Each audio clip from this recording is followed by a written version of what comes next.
Good morning. It's the third Thursday of Lent, and we're following Walter Brueggemann's devotions for Lent called A Way Other Than Our Own. And today's title is Caught by God. Caught by God. And he uses Psalm 23, verse 6, which says, "Goodness and mercy all my life shall surely follow me, and in God's house forevermore my dwelling place shall be." And he suggests that in Lent it's time to stop running. We should quit trying to escape God. We often try to run from him. We should allow ourselves to be caught in his love, captured by it. And that's a lovely thought. Today's also St. Patrick's Day, so happy St. Patrick's Day, particularly if you're Irish. But not just Irish, because he was a great saint. And the story is that when he left England for Ireland for several years, he became a shepherd. And so there's a lovely tie-in to Psalm 23 that I'd like to explore with you. He is very famous for having taught the pagan Irish about the Trinity by the illustration of the three-leaf shamrock. Hence all the green that you see on St. Patrick's Day. The Trinity is always difficult to understand and get our heads round, and there are various ways we can do that, one of which is the lovely 15th century icon, Russian icon.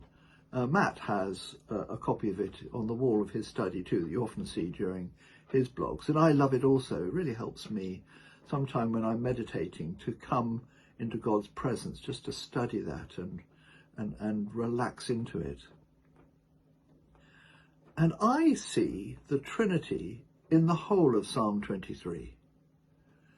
You have God as the leader, Jesus as our constant companion, and the Holy Spirit towards the end, Brueggemann's verse, goodness and mercy of the Holy Spirit and love following us wherever we go. And so Psalm 23 can also be used to understand the Trinity and the various attributes of God in its Trinitarian, in his Trinitarian form. Let's look at that for a bit.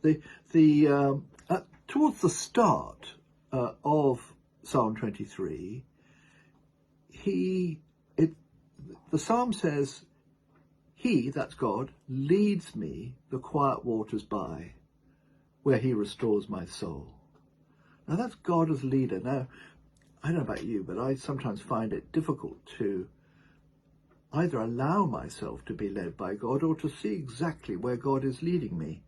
And that's where prayer comes in, that you can discern through constant prayer and reading the Bible maybe where the Lord is directing you to go. So God as the leader. Then later on, you'll remember that Psalm 23 talks about walking through death's dark vale. And in that death's dark vale, we fear no evil, for it says, "Thou art with me, and thy rod and staff comfort me." I see that as Jesus accompanying us. Now, when we're in troubled times and in a storm, the human way is to hunker down, to batten down the hatches, so to speak, and allow the storm clouds to pass across one. Psalm 23 suggests that it's better to keep walking with Jesus alongside us and comforting us. And the comfort of Jesus takes away our fear.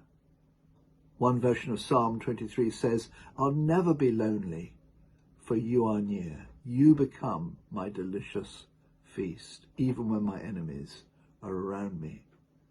So that's God as the leader, Jesus as our constant companion. And then, of course, there's the wonderful Holy Spirit, the love of the Holy Spirit. As Brueggemann suggests, goodness and love pursuing me, chasing me, following me all the days of my life. Then afterwards, when my life is through, we'll be with God in his glorious presence. once more. Lovely thoughts.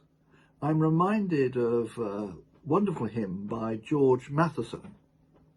George Matheson was a 19th century Scottish priest and hymn writer, and he was blind.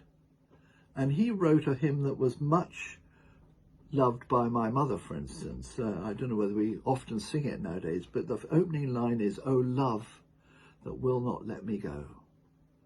O love that will not let me go." And I rest in great comfort from the fact that God's love, if I allow myself to be caught by it, won't ever let me go. And may that thought stay with you this Lent. Have a great day, and I'll see you again soon.